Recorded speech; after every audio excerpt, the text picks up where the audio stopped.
All right, welcome into another edition of Still Poddable. My name is Brian Robb.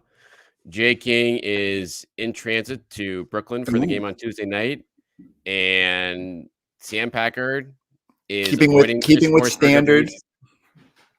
He's dodging you again, Forsberg. It's unbelievable. I thought when you asked today, I said of all episodes, the Monday episode feels like a Sam episode. I thought for sure he would be here. And yet again, denied. We had it all set up, and he was like, "Who's coming on?" Oh yeah, no, I'm busy. All of a sudden he's super busy. I get it. Hope that'll lead to another beautiful TikTok moment at the Garden when I see him, and he can use me as social media clickbait to lure in the viewers. But yeah, this is the free episode of Still Poddable here on the CLNS YouTube channel. You can subscribe there to get this episode every week. It's brought to you by FanDuel and Factor. And you can check out Still Poddable Monday through Friday on patreon.com/stillpoddable to get daily Celtics analysis ad-free. And we have many great guests. And Chris Forsberg, I think you're our first, I want to say, 3-time guest here on Still Poddable. And it's good. It's just good to have you on. There's been a lot of stuff that's happened in the last week. We're going to get to that with the trade deadline, what the Celtics did. You did some really good research on Jaylen Springer I want to get to this week. But first off, we had a little bit of a showdown in Miami on Sunday. And a lot was said after the fact here between Jaylen Brown and Duncan Robinson after the Celtics beat the Heat on Sunday. I guess, first off, what is your just take on this whole situation? We'll get into maybe some of the deeper cuts here, the Celtics versus Miami down the line here. So it brought back someone. I saw someone mention this on think Twitter, and they said it brought back memories of Kevin Love and Kelly Olynyk. Was that like that back in the day beef where we were like, oh my God, it really kind of escalated for minimal reason with people thinking they were trying to hurt, like Kelly was trying to be vicious. The Celtics have been so boring that I don't mind a little beef. It's disappointing that we won't see Miami potentially until, is that the 1-8 matchup? Like if things trend, Possible.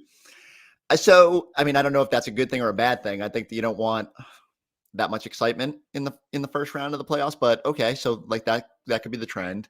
I liked that the Celtics, Joe likes the fact that they get put in these situations and have to respond. And I didn't think they responded great in the moment, but they found a way to win that game. And so, if that emboldens them a little bit for the future in sort of like this, I always say the wrestling heel type of mantra where, everyone's against you and your teams are mad at you, then that's good. But I probably would have preferred they did that immediately instead of letting the game get a little bit dicey.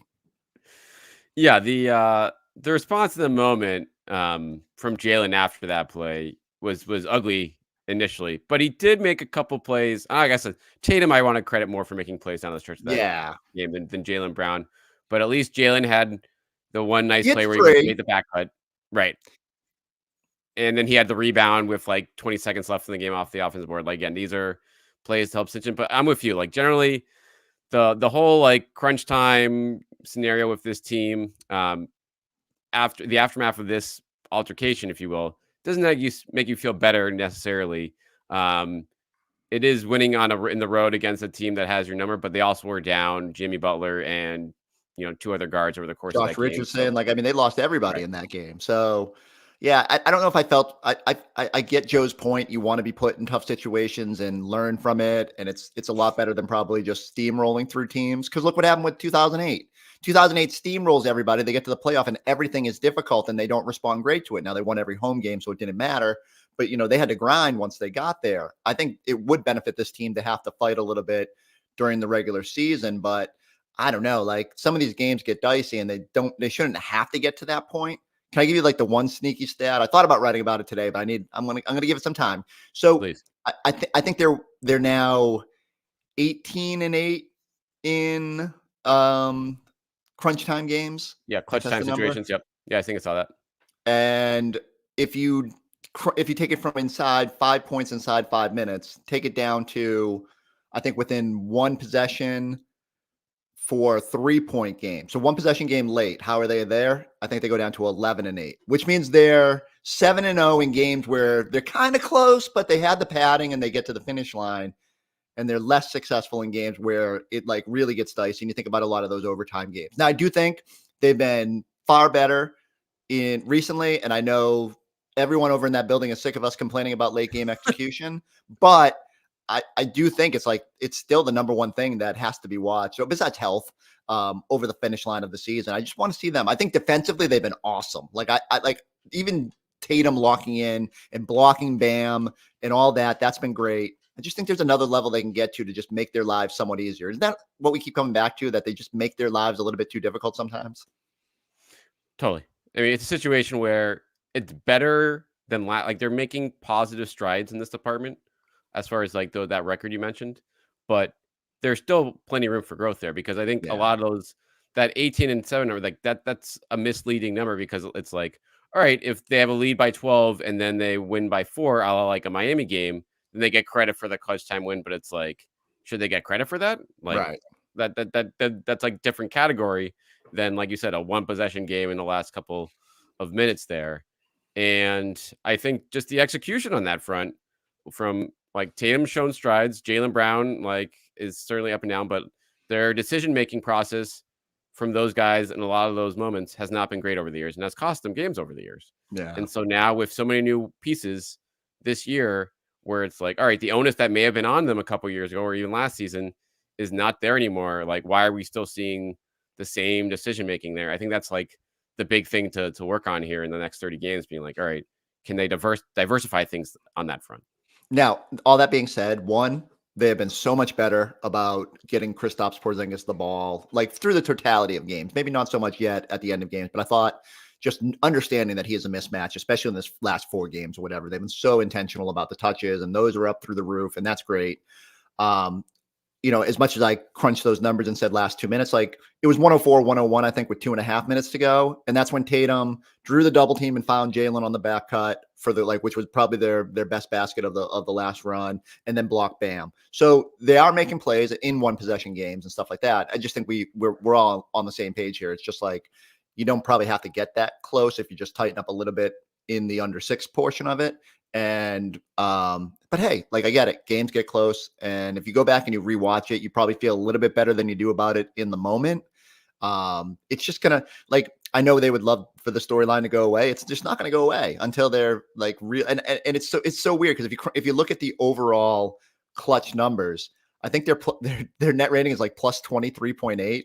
It's like only Denver is better at plus 24. It's like absurd.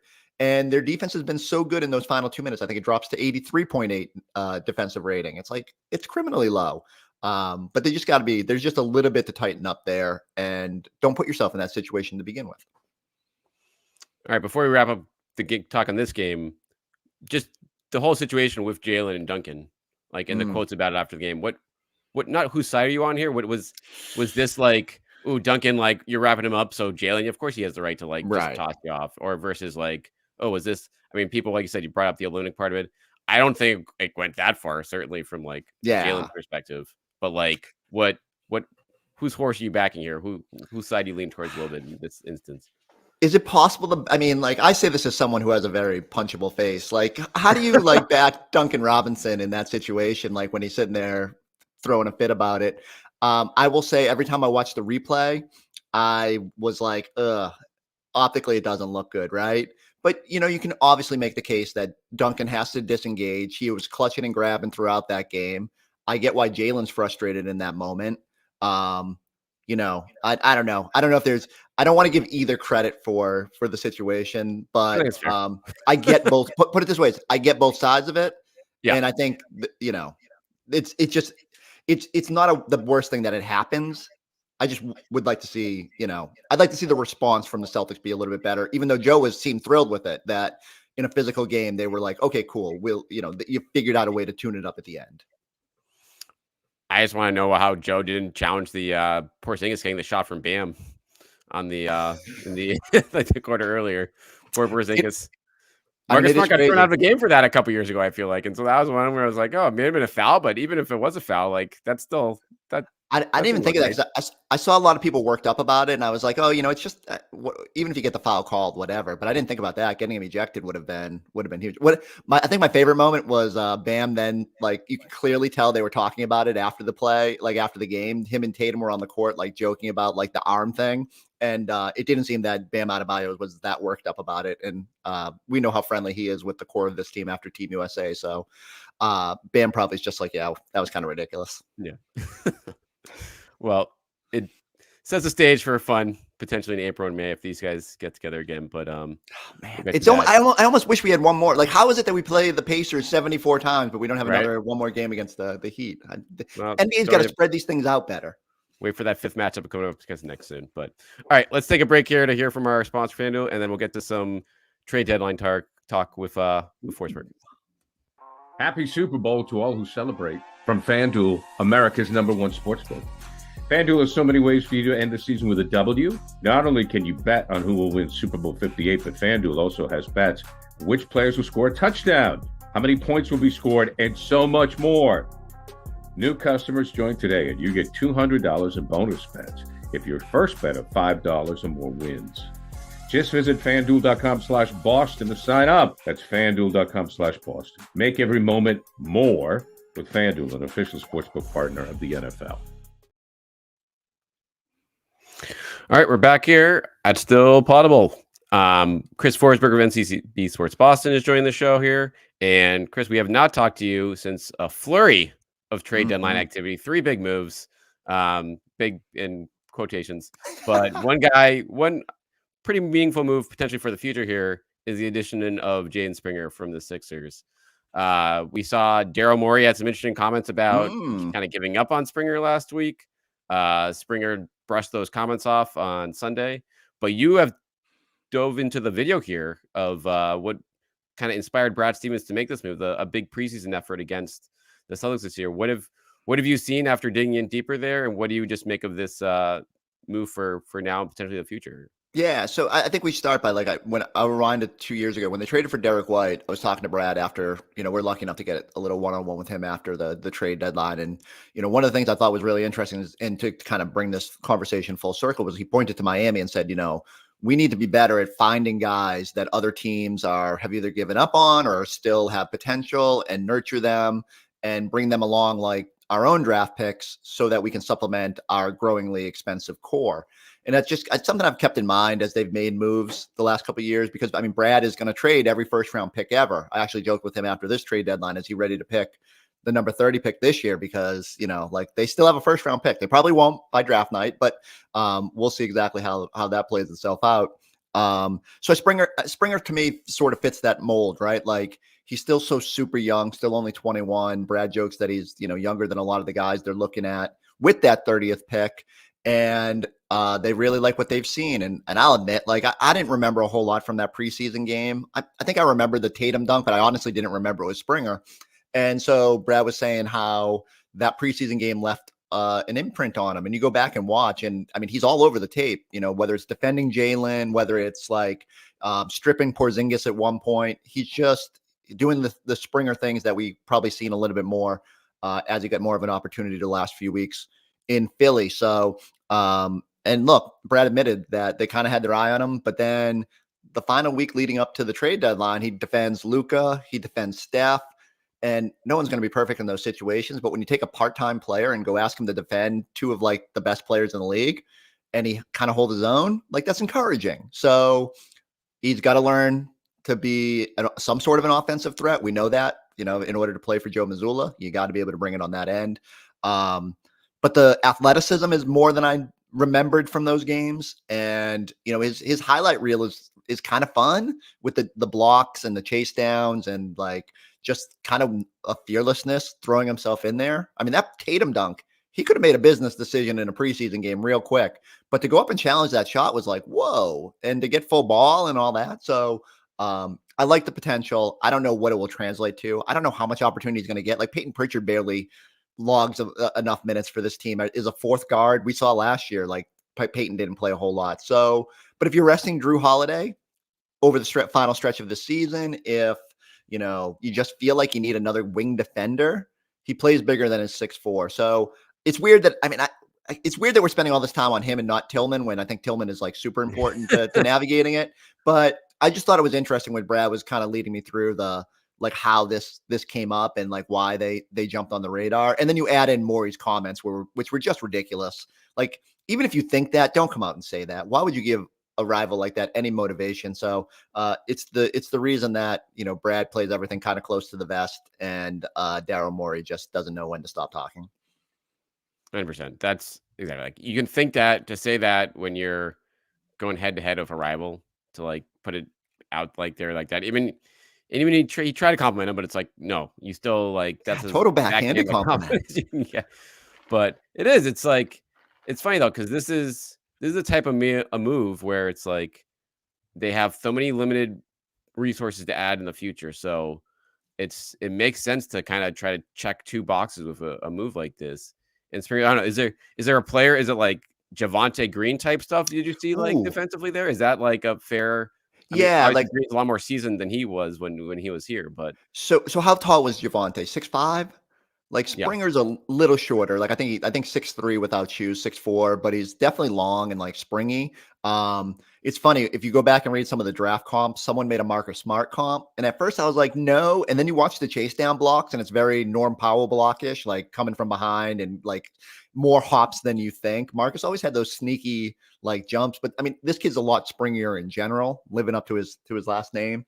The one thing that really jumps out is just watching the tape is he's just like super active. Like, you know, he'll be on Jaylen, but then he'll dance away to like pester a Tatum drive, scramble back. I think you put him in a really good defense and he can hold up, right? Like, and so I think we all say coming in, it felt like they needed one more guy they could confidently throw at wings.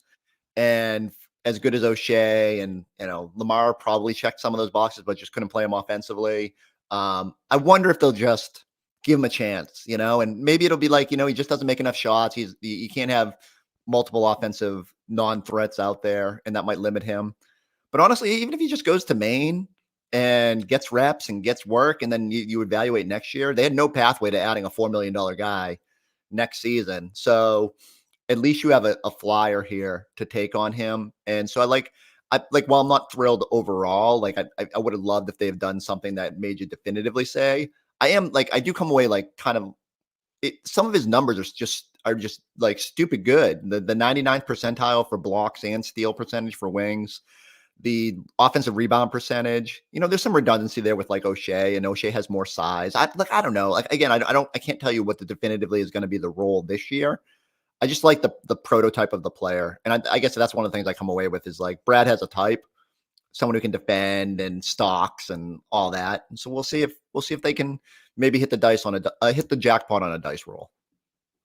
What about Tillman here? It looks like he's going to be out, I'd assume, till the All-Star break. They're being kind of cagey about it, but there's 2 games left. It makes no sense. They're healthy. Like, get him right. Get him a couple weeks off, since he had a week off in Memphis there. But is that someone that how pleased are you as far as, I mean, we talked a while. I mean, me and you, I feel like, have been banging the big drum for a while here. Is that as good as you would hope for the big on that front? Yeah, I think the biggest thing is you think about 5 back-to-backs remaining, and that means probably up to 10 games where you're not going to have a big, because if Horford's out one night and Porzingis is out the other, you need somebody. And so, I mean, I know they've been able to navigate it for going on 63% of the season now or whatever, but it does help. I'm kind of disappointed. You would love if you could have thrown him out there in one of these Brooklyn games. I think that's why I wrote on Springer today, because I was just like, he's probably more likely to get a chance in these next 2 games than Tillman. I agree. I think there's no sense rushing it. Let him get up to another 10 days off or whatever before you even have to think about it. And, but good for him to be around the team, sort of get familiar with the personnel, get familiar with the scheme, the terminology, all that, and then turn him loose coming out of the break and see what you got. I do think the potential is really good there.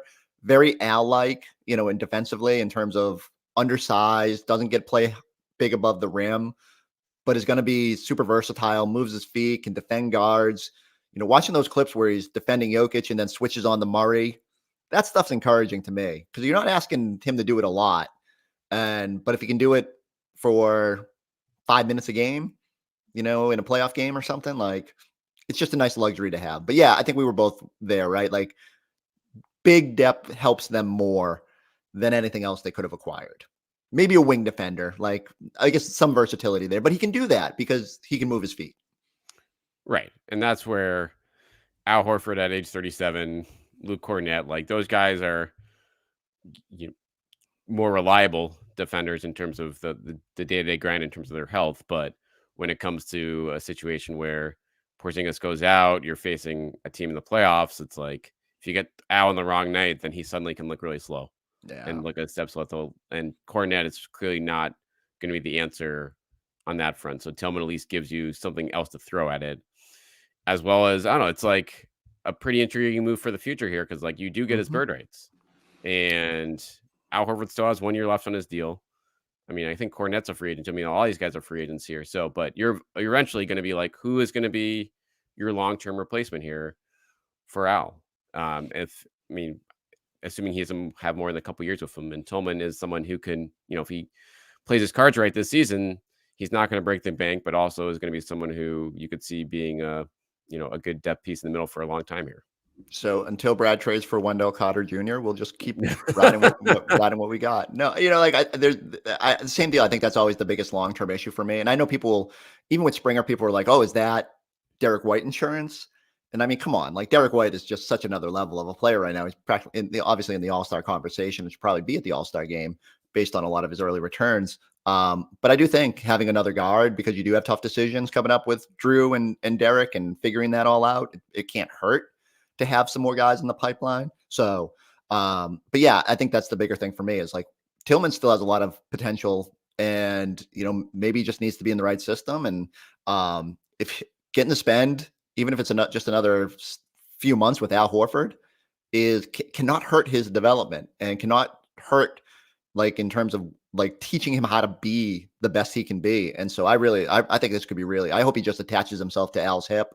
I hope Al takes him under his wing and just share some of that knowledge about like how to really be impactful at that size and that play style. All right. I want to bring up one former Celtic to you and the contract situation you brought with Drew Holiday. I want to talk to you about that after we hear from our sponsor here, Factor. Get started on your resolutions with Factor so you're ready for the new year. Factor's ready-to-eat meal delivery takes the stress out of meal planning and sets you up for success in the new year. Skip the grocery stores, prep work, and cooking fatigue. Instead, get chef-crafted, dietitian-approved meals delivered right to your door with over 35 meals to choose from per week, including options like keto, calorie smart, vegan plus veggie, and more. Plus, over 55 weekly add-ons. You'll have a ton of nutritious and flavorful options to kickstart your New Year resolutions. Factor is cheaper than takeout and much better tasting food. So if you just want that occasional meal or if you want to plan your entire week, you can go to factormeals.com/winning50 and use code winning50 to get 50% off. That's code winning50 at factormeals.com/winning50 to get 50% off. It's an absolute steal. That is factormeals.com/winning50 with promo code winning50 and you get 50% off. All right, back here for more Poddable of Chris Forsberg of NBC Sports Boston. A lot of action with former Celtics at the trade deadline. Yeah. Grant Williams, chief among them. Honestly, probably in the headlines more than any other name in the last week after he was kind of buried out the door by some anonymous sourcing in Dallas here. And Grant made his debut in Charlotte over the weekend. Played pretty well off the bench in a Hornets win over the Grizzlies. But I think what's notable, Chris, here, he had some comments after the game I want to get your take on in the wake of this, not slander that went against him, but pretty rough exit for Grant for a well-liked guy here in Boston. But he said, "It's great to get a win for the city and play for the jersey that's across your chest or a name that's across your chest, not on your back. Everyone touched the ball. We trusted one another." Like, you hear that sort of speaking from him, like after playing of Luka and playing of Kyrie here, like I hope he's going to talk more about this, but like, is that just an innocuous comment to you, or is that him just being like, you know what, screw you guys? Like, this is. Do we have any games left in Charlotte this year? Can we get you down there? Because you're the king of like if Daniel Tice needs to vent about a former situation, I need you to go pry it out of these guys. I don't think it'll take much coaxing either if you want to try to get it out of Grant. Hey, look, I'm sure it's frustrating to go from the high of, hey, this team believes in me. They signed me to this big deal, gave me the deal that the Celtics wouldn't give me, to being a starter on opening night, to making all your shots to start the year, and then kind of like really kind of just nosediving. And unfortunately, at least leaving the door open for them to consider making this move. And so I can understand Grant's frustration. I'm sure there's some difficulties that come with playing with Luka and Kyrie. Like, I get it. Super talented guys, but I think we know, like, it hasn't worked. I think Kristaps Porzingis can speak pretty well too. There's some difficulties playing in that offense when you have a ball dominant guard. And so I can understand where Grant's coming from. I hope he embraces the opportunity he has. And, I'm probably not the right person to say this because I get way too obsessed about how miserable the Kyrie experience was. But like, you just got to put it behind you and focus on your future. And if Grant just invests in being in his home city and playing for a bad team and getting these opportunities and kind of reestablishing his value, whether it's growing with the team there or being moved to a contender further down the road, like there's a good opportunity for him to kind of find his way. But yeah, it just kind of reaffirms what we already knew. That Mavs thing is pretty rocky situation. It's just, it's pretty terrible asset management by them in terms of like they gave up draft capital. They gave, I think, part of it for, first round pick just to get him in the first place. And yeah, he had a bad couple months, but they're clearly, whether they're catering to their stars here or whatever. But I do, like you said, I think this is a pretty good opportunity for Grant in terms of he can just play free in Charlotte for a while, kind of maybe rebuild some value, and that's a situation where I assume he's not going to be there super long term, but he might someone that is going to be attainable that can help a team next year, and come off the bench or whatever. Even though that contract, we did look at it here last summer and being like, oh, how's that going to age? And already, a few months in, it's like, oof, yeah, I guess that's a situation where if he's not hitting the threes well enough, like his size and his deficiencies are a little more glaring when you're not around, an elite defensive team. Is PJ Washington an upgrade? That's what I'm wondering. Like, I don't know. Like, playoff wise, like we have no idea. He hasn't done anything in the playoffs. He's never played a big game in his life. And I mean, we went through this. Like, I actually really like PJ Washington. I think he's a good player. I thought when the Celtics had to decide about Grant, there was some thought to, do you make that move? But like, at least Grant has proven it on the playoff stage. She's gone out and defended KD and Giannis and like made big shots in a big game.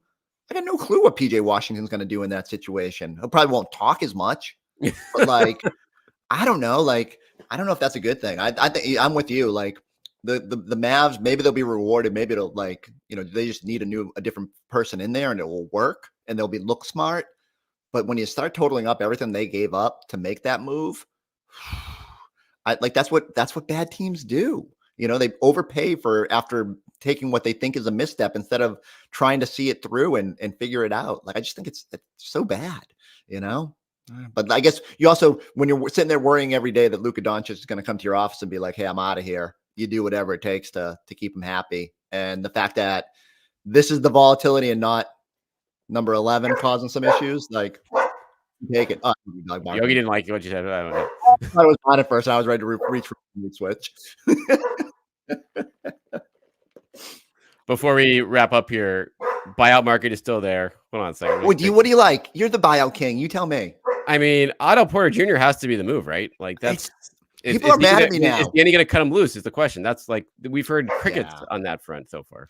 I mean, Danny's got to do it, right? He's definitely going to watch this pod, so I need him to understand. Like he needs to go and set Otto Porter Jr. free. Danny, you're in the mix in the West, but it would be helpful for your former team to have a chance to compete.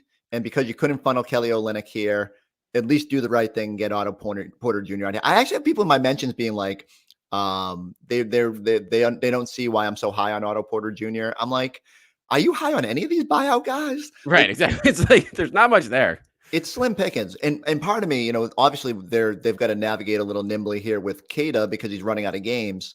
And I mean, it wouldn't be the worst thing to just sign him, but even then, I mean, correct me if I'm wrong, because he's a minimum guy, it's harder to like, you could do 1-1 maybe, like, Right. Yeah, rest of you're this not gonna year get and the next year. flexibility, I think. Right. You can only Yeah. offer So a 2-year deal.